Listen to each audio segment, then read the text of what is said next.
Innal hamdalillah nahmaduhu wa nasta'inuhu wa nastaghfiruh wa na'udzu billahi min sururi anfusina wa min sayyiati a'malina may yahdihillahu fahuwal muhtadi wa may yudlil falan tajida lahu waliya mursida. Ashhadu an la ilaha illallah wahdahu la syarikalah wa ashhadu anna Muhammadan abduhu wa rasuluh alladzi la nabiyya ba'dah. Amma ba'd. Faqala Allah ta'ala fi kitabihil karim, a'udzu billahi minas syaitonir rajim, inna sholati wa nusuki wa mahyaya wa mamati lillahi rabbil alamin. Allahu akbar, Allahu akbar, la ilaha illallah wallahu akbar, Allahu akbar walillahil hamd. Duyuur Rahman rahimakumullah. Alhamdulillah, di pagi yang cerah ini kita semua bisa hadir di tempat yang semoga Allah memuliakan kita semua pada tempat ini, menjadi tamunya pada hari yang berbahagia ini, dan semoga pula kelak di akhiratnya akan datang kita menjadi tamunya pula di tempat yang Allah muliakan dan menjadi orang yang terhormat di sisi Allah Subhanahu wa taala, dan kita bersatu bersama berjamaah di tempat itu. Duyuur Rahman rahimakumullah, pada kehidupan sehari-hari ini kita semua dituntut oleh Allah untuk beribadah, untuk melaksanakan semua yang Allah perintahkan dan semua yang Rasul contohkan kepada kita semua, untuk menjauhi semua yang Allah larang dan Rasul contohkan bagaimana menjauhi larangan itu.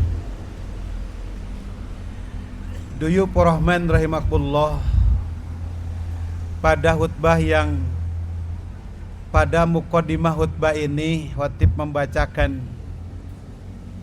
sebagian ayat dari surat Al-An'am ayat 162.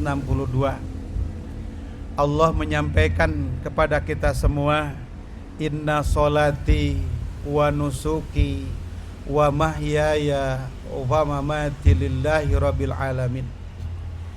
Inna sholati, sesungguhnya solatku. Ikhwatu iman, pada ayat ini solat Allah jadikan kalimat yang pertama pada ayat ini. Sesungguhnya solatku. Satu sisi dalam hadis yang lain Nabi sampaikan solat itu sebagai imadnya agama. As-sholatu imaduddin, solat itu adalah tiangnya agama. Maka kita bisa melihat bagaimana tegaknya agama pada diri seseorang, lihatnya solatnya. Solatnya apakah sudah cocok dengan apa yang Nabi contohkan? Sebagaimana Nabi pernah sampaikan, sholli kama ra'aitumuni usolli. Ikhwatu iman, di dalam syarah kitab Imam As-Syafi'i, solat kalian sebagaimana kalian melihat solatku. Pensarah kitab Imam As-Syafi'i mengatakan bahwa solatnya itu adalah maksudnya kalian seolah-olah menyaksikan solat Nabi. Ikhwatu iman, tentunya akan ada pertanyaan, bagaimana bisa kita melihat sebagai syahidun min sholatin Nabi sallallahu alaihi wasallam? Tentu kita akan bertanya, bagaimana caranya? Padahal kita adalah umat yang terbelakang. Kalau umat-umat yang terdahulu yang dikatakan dalam ayat, Allah pernah sampaikan Muhammadur Rasulullah walladzina ma'ahu. Kalau walladzina ma'ahu sudah tidak ada masalah, karena mereka adalah para sahabat. dia melihat bagaimana Rasul sholat, dia bagaimana Rasul saum, dan semua kehidupan ibadah Nabi itu terlihat. Sedangkan kita tidak. Tapi dituntut, inna sholati, sungguhnya sholatku, sholat harus sebagaimana Nabi contohkan. Pertanyaannya, apakah pure harus 100% melihat contoh Nabi? Tentunya tidak. Iwatu iman tekudu kabeh ningali contoh Nabi. Nah, buktina iwatu iman, ketika orang-orang sholat diimami dengan sholat ayat yang panjang, dengan membaca surat yang panjang, makmum banyak protes. Padahal sholat Nabi itu panjang. Ketika dia mengimami sholat jamaahnya, ada yang sampai mengatakan 100 ayat ukuran surat Al-Baqarah dan lain sebagainya, hadis yang panjang-panjang. Sedangkan kita dikasih surat yang pendek saja masih mengatakan panjang. Nah, tentunya yang disebut shollu kama ra'aitumuni usolli itu lain ningali sagemeungna Nabi sholat, tapi ada faktor-faktor yang harus cocok dengan apa yang Nabi sampaikan. Di antaranya apa? Takbiratul ihram, hadwa mangkibai, tapi ada sholat Allahu Akbar di dia tah. Pertanyaannya, ada contoh dari Nabi sholat seperti itu? Tentu tidak ada dalil yang sahih. Ini wat iman. Inna sholati, sungguhnya sholatku, wa nusuki, dan ibadahku. Ini ada orang yang menerjemahkan dan kurbanku. Inna sholati, sungguhnya sholatku, wa nusuki, dan ibadahku, wa mahyaya, dan hidupku, wa mamati, dan matiku, lillah, karena Allah. Ikhlas karena Allah. Dalam surat Al-Bayyinah Allah sampaikan mukhlisina lahuddin, ikhlas berdasarkan terhadap agama. Iwatu iman, bukan kita apakah cukup ibadah dengan ikhlas? Tidak cukup. Kalau ikhlas saja hanya mempiurkan diri hati bahwa ibadah itu untuk Allah, kepada Allah. Tapi kalau tidak cocok bagaimana caranya ibadah itu dengan yang Nabi contohkan, walau hati lapang karena Allah, tapi ibadahnya tidak cocok dengan apa yang Nabi contohkan, maka termasuk al-mardud, tertolak. Makanya ayat muhlisina lahuddin, ada standar pada ayat itu. Ikhlas itu harus cocok dengan agama kita. Nah, begitu pun juga di dalam kurban, wa nusuki, kurban kita, ibadah kita ini harus cocok dengan apa yang Nabi contohkan. Iwatu iman, saya punya keyakinan di pimpinan cabang Persatuan Islam di Calengga, insya Allah untuk kurban dari para mudohinya dan juga para penitianya, insya Allah akan cocok dengan Nabi. Cuman mungkin nanti saran kepada penitia, apakah titipan daripada hewan kurban itu, apakah titipan yang mutlakon atau muqayyad? Ini harus dicatat. Kalau mutlakon ada kaitan dengan si mudohinya, ada pesan-pesan dari mudohi, itu harus dicatat. Kemudian muqayyad, kalau mutlakon itu dibebaskan, silahkan penitia kurban lakukan apa yang diinginkan, tetapi asal cocok dengan apa yang Nabi contohkan. Tapi kalau muqayyad ada batasan. Kata mudohi, saya pengen anuknya. Nah, ini harus dicatat. Kata mudohi, saya titip untuk si fulan dan si fulan. Ini harus dicatat. Harus benar bercatat dengan baik. Nah, maka inilah yang cocok dengan sunnah Rasulullah Sallallahu Alaihi Wasallam. Iwatu iman. Dan ingatkan pula, pada wanusuki, ibadahku, yang pada hari ini kita adalah kurban, dan sholat Idul Adha ini harus cocok dengan apa yang Nabi contohkan. Ingatkan bagi para mudohi, kurban kita itu Allah tidak menerima dagingnya, Allah tidak menerima darahnya, tapi Allah menerima ikhlasnya. Batas kita hanya sampai motong, kemudian semua diserahkan kepada Allah, lalu Allah membagikannya. Maka aturan kata Nabi, mana untuk al-qoni dan mana untuk al-mu'tar. Ini harus dicatat oleh para penitia. Ini yang Nabi pesankan. Siapa al-qoni? Orang yang tidak meminta bagian dari kurban, tapi kemudian penitia kurban atas titipan daripada para mudohi kurbani disampaikan, diberikan kepada mereka sehingga sampai terbagikan mereka. Ada juga mu'tar yang meminta kepada penitia, itu juga dikasih. Nah ini yang Nabi contohkan. Setelah dipotong lalu kemudian dibereskan semua daging tersebut, diurus dengan baik dan benar dan mengikuti contoh Nabi. Maka al-qani dan mu'tar itu harus ada catatannya pada penitia kurban. Apa namanya? Agar nusuki, ibadahku atau kurbanku ini cocok dengan apa yang Nabi sampaikan. Lalu kemudian buanglah agar ikhlas. Al-ikhlasu, kata para ulama mengatakan definisi ikhlas adalah huwa tasfiyatun niyat wal amali was minas sawab, yaitu membersihkan semua niat dan perbuatan dari segala kotoran. Kotoran apa? Kotoran jiwa. Terkadang datang kepada para mudohi itu riya, bahwa saya adalah orang yang terbaik karena saya kurban.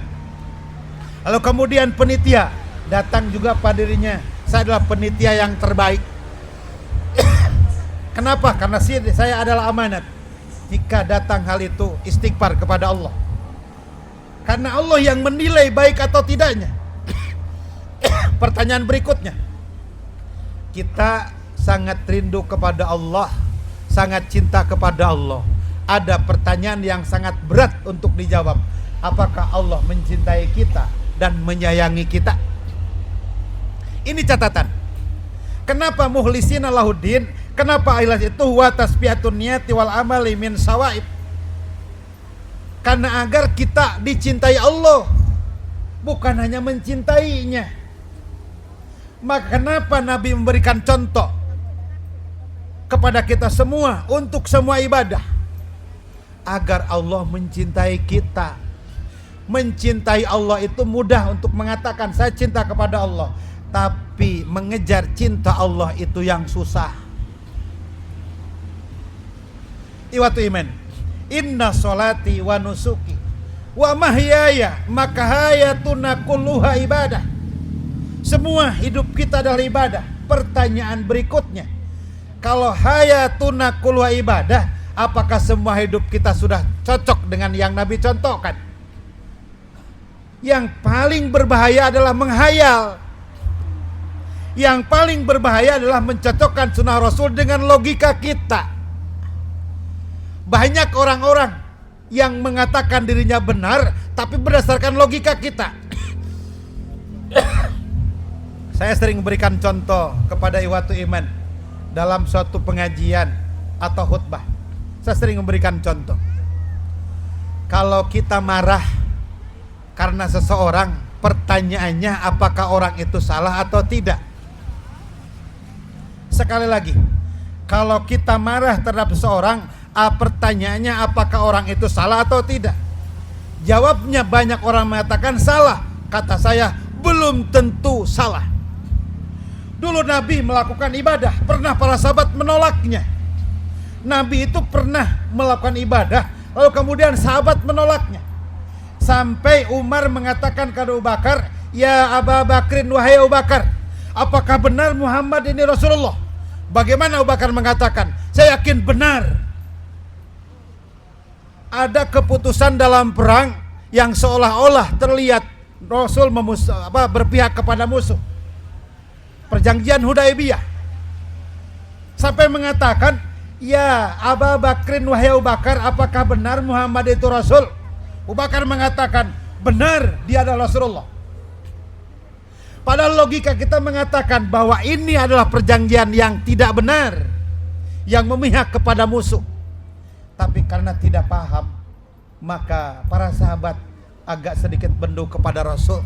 Tapi Rasul tidak bendu terhadap sahabatnya karena belum paham. Ada dua kali. Yang kedua adalah Rasul ditinggalkan oleh semua sahabat, lalu datang istrinya dan istrinya yang bekerja. Maka kemudian semua datang kembali menjambangi Rasul. Maka ketika marah belum tentu orang itu salah. Bisa jadi emosi kita yang salah.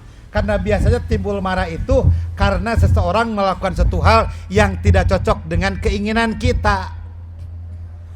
nyababkeun ngamek teh aya batur nu ngalokeun hiji perkara teu cocok jeung kahayang urang, can puguh cocok jeung teu jeung naon aya jeung agama Allah.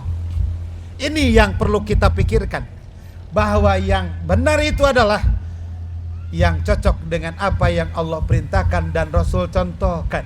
Maka ini hayatuna kulluha ibadah, bahwa semua kehidupan kita ini adalah ibadah. Iwatu iman, ini gambaran, ini yang sering terjadi pada diri kita. Maka benarkah inna sholati wa nusuki wa mahyaya wa mamati lillahi rabbil alamin? Betul seperti itu konsekuensi kita. Jika benar pertanyaannya, ada orang yang marah kepada kita atau orang yang tidak cocok dengan kita, apakah kita langsung marah untuk menjawab dia? Padahal kata Nabi, pikirkan dahulu apa yang orang katakan, pikirkan dahulu apa yang kita lakukan. Hayatuna kulluha ibadah, kata Nabi. Maka iwatu iman, inna sholati wa nusuki wa mahya wa mati itu tidak akan keluar dan tidak boleh keluar dari contoh Nabi, kecuali hal-hal urusan dunia. Kalau urusan ubudiyah, urusan akhlak, Nabi telah memberikan contoh kepada kita semua. Cuman sayangnya kita semua kalau pengajian hanya senang pengajian yang banyak orang, ngalut kabehanana. Pengajian mingguan mangalut, bulanan ngalut. Tapi pengajian yang kontinu 2, 3, 4, 5, padahal ini yang berhasil. Bukankah dulu sahabat Nabi, bukankah dulu santri Nabi yang hidupnya di emper masjid, yang dikatakan ashabus sufah, mereka kontinu belajar dengan Nabi. Ayatan wa ayatan, harfan wa harfan, seayat seayat, sehuruf sehuruf, kalimatan wa kalimatan, sekalimat dengan sekalimat. Dia belajar terus kontinu tiap hari.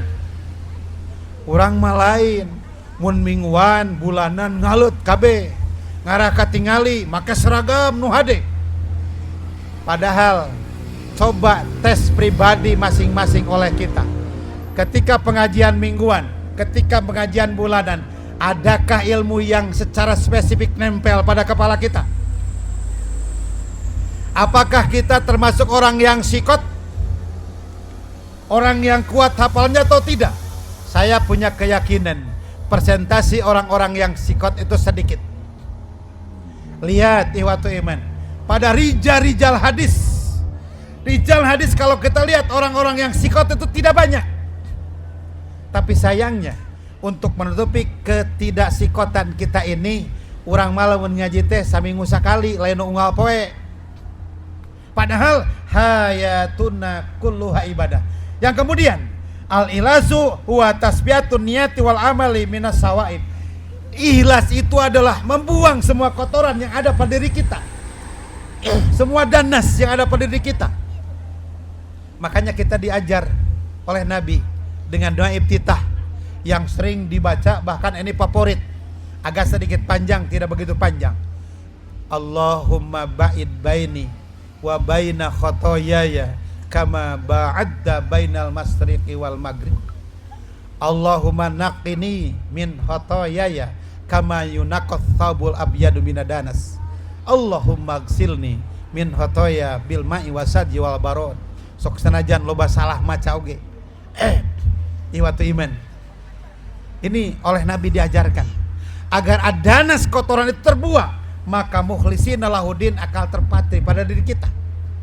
Cuman terkadang kalau orang yang sudah cocok dengan sunnah Rasul itu banyak diasingkan orang, karena orang-orang itu mengukur bahwa kebenaran itu sesuai dengan pikirannya, bukan berdasarkan dalil. Kemarin ada mahasiswa yang datang ke saya katakan, kalau ada yang bertanya kamu akan melakukan apa? Saya menggunakan logika, Ustadz. Saya jawab, salah. Logika itu jangan dilakukan sebelum dalil-dalil tidak ada, tapi kau sampaikan bidalilin, baru kemudian setelah tidak ada bimantikin, dengan logika. Mun dalil ngeseueuh kada ngeselogika, kakara ku logika. Ieu mah dalil tara maca, ngaji tara maca, logika dikaluarkeun asa bener deui. Mun nges ibadah asa bener moal balik, da asa ngaranna oge. Tapi kalau kita punya keyakinan ibadah kita benar dengan bidalilin, dengan dasar dan dalil, saya yakin akan punya kekuatan yang hebat pada diri kita. Kemudian apalagi yang namanya ikhlas? Wa taujih, dan kemudian taujih ilallah. Wajahnya di hadapan kepada Allah semua. Tidak berpikir orang lain akan menilai dia itu pintar, menilai dia itu cerdas, menilai dia orang, tidak. Semua dibuang. Kan sakapeung mah ada orang menilat kepada kita teh, duh hade pisanya da alus ceramahna oge, alus salatna oge, tapi hatena ulin. Iwatu iman, Nabi pernah menyampaikan dalam hadis, mudah-mudahan saya tidak salah, diriwayat Imam At-Tirmidzi, mudah-mudahan saya tidak salah, bahwa kelak menjelang akhir kiamat itu nanti ada orang terlihat husu dalam salatnya, katingali salatna teh husu, pakaianna hade rape, kalawan terlihat hebat, tapi ternyata hatinya tidak khusyuk. Jek Nabi, nanti pada akhir zaman sekali lagi ada orang yang terlihat dalam sholatnya khusyuk, ibadahnya itu khusyuk, lihat pakaiannya hebat dan lain sebagainya, tapi kemudian hatinya tidak bisa khusyuk. Sok orang emutan, orang pikirkan ke orang bisa khusyuk malah mentengarti karena nu kurang keur dibaca. Iwatu iman sholat, Allahu Akbar, Subhanakallahumma Rabbana, terserah mau baca doa iftitah yang mana, banyak doa iftitah itu. Mau wajah itu silakan, mau Allahumma ba'id silakan, mau Allahu Akbar kabir silakan, silakan baca. Pertanyaannya, paham tidak, mengerti tidak apa yang kita baca, agar kita khusyuk. Kemudian pada Fatihah diskusi itu antara kita dengan Allah, cuman paham tidak bagaimana diskusi kita dengan Allah. Ihwatu iman, makanya banyak di antara kita ketika dibaca ayat itu tidak pernah menyentuh hati kita. Hati orang maulin ka mana we? Mun ayeuna kurban mikiran, sapi sieun leungit. Titipan. Makanya penitia lamun keur nitip kieu cari tempat yang sangat aman. Karena ingatkan, sapi itu bukan punya penitia, tapi sapi itu punya orang-orang mudohi tipkan kepada kita. Kemarin saya ketemu dengan seorang, kata saya ke penitia, apakah Ustadz suka mendapatkan pi? Ya Ustadz, dapatkan pi. Pertanyaan saya, pi itu untuk siapa? Apakah untuk si pembeli? Kalau untuk si pembeli, kasihkan ke mudohi, karena yang membeli itu mudohi, bukan penitia. Saya katakan, kalau itu sapi tersebut ada uang pi-nya, dibere ye kudu ngajual teh duit pi-na ye nya. Lamun itu jang pembeli bikin kan mudohi, dan nu meuli mah mudohi, anu kurbana lain penitia. Penitia mah katitipan pangmeulikeun. Tapi lamun kabeneran jek anu meul ngajualna teh ieu mah kanggo anu pangmeulikeunana penitia tarima. Ingatkan, sok balik deui ka lamun aya kelebihan. Makanya kudu jelas penitia ya. Ketika ditipi oleh sang mudohi teh, anu kurban teh kudu jelas kumaha akadna teh. Gitu. Ini banyak salah. Sehingga orang yang ditipi kurban itu seolah-olah dia membeli lain pangmeulikeun. Maka lamun aya uang pite bikeun tah ka para mujakina, kecuali lamun kalimat pembeli teh ieu mah jang anu pangmeulikeun. Maka udah dijelaskan oke engke ka pembelina. Jek penitia teu pangmeulikeun, sim kuring mah sakur panggaleuhkeun Bapak kanggo anu kurban. Geus kitu teh, masihan ieu teh jang saha, ieu mah jang nu panggaleuhkeun we penitia teu sawios tarima eta mah. Aman. Tuh walaupun sedikit akad, itu adalah akad yang membenarkan. Nah, inilah yang dikatakan ikhlas kepada Allah itu dibersihkan semuanya. Taujih, muwajahah ilallahi ta'ala, kepada Allah ta'ala wahdah yang satu. Ini yang menerjemahkan hayatuna kulluha ibadah. Maka iwatu iman, logika ketika itu buang jauh-jauh. Kalau tidak ada dalil baru, kalau masih ragu tanyakan kepada orang yang punya dalil, yang bisa membaca dalil, yang bisa menyampaikan agar ibadah gitu benar kepada Allah Subhanahu wa taala. Lebar atuh anu kurban berjuta-juta kita keluarkan untuk Allah, tapi ternyata nihil. Penitia capek dan sebagainya, tapi kita nol, bahkan Allah marah kepada kita. Lebar. Tapi lamun urang cocokkan dengan apa yang Nabi contohkan kepada kita, insya Allah kita akan selamat.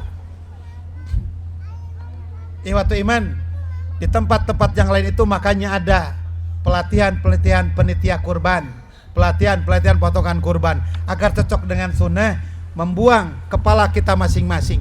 Karena tadi ari sirah urang masuk sakapeung matara bener, ujuk-ujuk ngamek kabatur pedah cocok jeung hate urang, padahal orang lain menerangkan menjalankan hak dari Allah dan atas contoh Rasulnya, ngan pedah urang teu apal, der urang teu jadi bendu, maka Allah akan marah dua kali. Satu, marah karena kebodohan, yang kedua marah kepada wali Allah. Siapa wali Allah itu? Orang yang melaksanakan aturan-aturan Allah berdasarkan contohnya. Allah mengiklankan, Allah mengaklamasikan kepada orang-orang yang membenci wali Allah itu. Sekali lagi, siapa wali Allah? Wali Allah itu orang yang menjalankan al-haq dari Allah berdasarkan contoh Rasulnya. Ikhwatu iman. Lalu kemudian dalam hadis yang lain, riwayatnya Muslim, Nabi sampaikan, innallaha la yanduru ila ajsadikum. Allah tidak akan melihat jasad-jasad kalian. Ikhwatu iman, ini mungkin yang tadi Khatib sampaikan. Kelak pada akhir zaman akan banyak orang terlihat lamun salat teh ciga nu husu, da urang ningali jasad na wungkul. Padahal ternyata teu bisa husu, da teu ngarti salatna oge. Sakur ngaleburkeun kewajiban na wungkul. Padahal kata Nabi, innallaha la yanduru ila ajsadikum. Allah tidak melihat jasad-jasad kalian, wala ila suwarikum, tidak melihat wajah-wajah kalian cantik atau gantengnya. Walaki yang duru ila kulubikum wa amalikum, tapi Allah melihat hati kalian dan amalikum, amal-amal kalian. Ingat, hati kalian. Yang kedua, amal. Amal itu harus berdasarkan contoh Rasulullah Sallallahu Alaihi Wasallam. Maka Khatib anjurkan untuk belajarlah yang kontinu, agar kita dalam ibadah itu seolah-olah menjadi seorang syahid, menyaksikan bagaimana ibadah Rasulullah SAW. Yang ngeri ikhwatu iman, ini hanya pandangan Khatib saja. Yang ngeri, yang ibadah haji hari ini sedang orang lain melaksanakan tawaf, kemudian dia bermain HP. Jika ayeuna bawa, mudah-mudahan tidak ada. Khatib sedang berkhutbah, sedang pengajian, tapi yang dilihat adalah HP, handphone. Pertanyaannya, di manakah Allah pada saat itu? Di manakah Allah pada saat itu? Di mana kalimat inna sholati wa nusuki wa mahyaya wa mamati lillahi rabbil alamin? Di manakah itu? Ini yang akan ditanya oleh Allah. Terbayang oleh kita ketika malaikat Israil datang kepada kita, lalu kemudian mencabut nyawa kita, lalu di kuburan itu diperlihatkan amal-amal kita. Semua akan diperlihatkan kepada kita. Terbayang ikhwatu iman, kesalahan-kesalahan kita yang kita lakukan, ternyata banyak hal-hal yang di luar yang dicontohkan oleh Rasul. Ngeri bukan? Menakutkan bukan? Kembali ke dunia tidak akan mungkin bisa. Pada saat itu hanya meninggal, hanya menunggu bagaimana dua malaikat itu bertanya dan menunggu eksekusi dari Allah Subhanahu wa taala pada hari itu dan kelaknya akan datang. Tapi yang saya sangat indah, ini saya sangat tertarik sekali dengan doa yang Nabi sampaikan kepada ahli kubur. Assalamualaikum ahlad diyar minal mu'minina wal muslimin. Setelah Khatib buka, kenapa Nabi mengatakan ahlad diyar, darun? Ternyata para ulama mengatakan, menyampaikan kalimat ahlad diyar itu tidak mengatakan ya ahlal kubur, tapi dia mengatakan ya ahlad diyar. Ternyata ada hal yang Nabi sampaikan kepada kita, yaitu ahlad diyar itulah orang-orang pilihan. Assalamualaikum, mudah-mudahan keselamatan bagi kalian. Ahla diyar, he penduduk kubur, orang-orang pilihan. Nah, semoga kita ada di sana. Nabi tidak menyampaikan ahla kubur, kata ulama, karena diyar itu adalah untuk orang-orang pilihan, perkampungan orang-orang pilihan. Hei, penduduk-penduduk kampung yang dipilih oleh Allah, mudah-mudahan kita di dalamnya. Dia adalah orang-orang yang ringan dari pertanyaan Allah Subhanahu wa taala. Sehingga kita wajib mendoakan mereka, ahla diyar. Ada dalil ahla kubur? Ada. Tapi derajat dalil itu dibanding ahla diyar, ternyata khotib melihat lebih kuat ahla diyar. Dan ulama menafsirkan ahla diyar itu orang-orang pilihan. Mudah-mudahan kita, yang kita sekarang, inna solati wa nusuki wa mahyaya wa mamati lillahi rabbil alamin. Mudah-mudahan kita yang ada di dalamnya. Dan kita akan berusaha membenahi ibadah terus-menerus agar kita selamat dunia dan akhirat. Ingatkan sekali lagi, agar selamat dunia dan akhirat dalam beramal, jangan terlalu menggunakan logika kita, pikiran kita, gunakan dalil. Lalu bagaimana saya bisa dalil? Belajar kontinu, sisihkan waktu paling tidak setengah jam, 1 jam atau seperempat jam untuk terus membaca dan berkonsultasi dengan orang-orang yang paham membaca itu.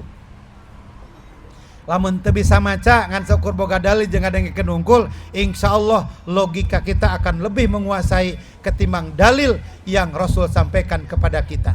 Tapi kalau kita sering membaca kemudian belajar dengan para ulama, maka dalil akan lebih banyak ketimbang logika kita. Iwatu iman rahimakumullah, duyup rahman rahimakumullah.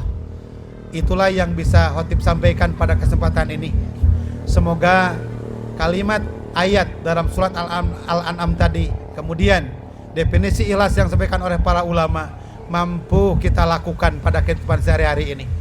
Dan semoga pula bahwa kemarin saum Arafah kita termasuk orang-orang yang dipilih oleh Allah menjadi orang yang dihapuskan dosa setahun yang lalu dan setahun yang akan datang. Mudah-mudahan kita ada di dalamnya.